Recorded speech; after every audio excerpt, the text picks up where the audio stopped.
ईरान के सरकारी टेलीविजन पर एक जज्बाती मेज़बान ने तस्दीक की कि सुप्रीम लीडर आयतुल्लाह अली खामेनी अमरीकी और इसराइली फ़िज़ाई हमलों में मारे गए। ईरानी हुकूमत ने खामेनी के इंतकाल पर 40 रोज़ा सोग और एक हफ्ते की ततील का ऐलान किया है। ईरान के सरकारी टेलीविजन ने इतवार को सुप्रीम लीडर आयतुल्लाह अली खामेनी के इंतकाल की तस्दीक की है।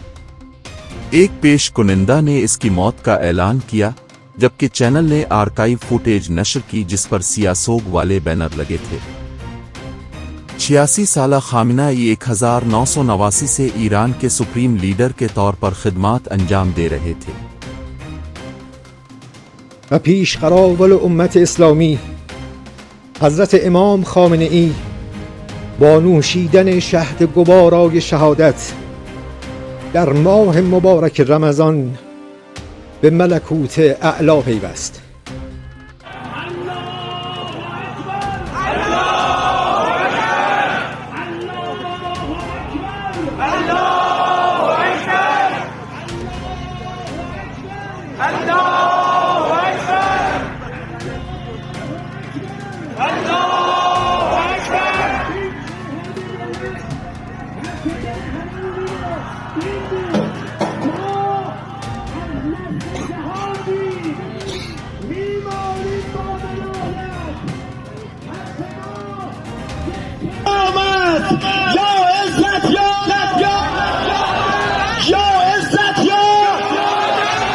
یا عزت یا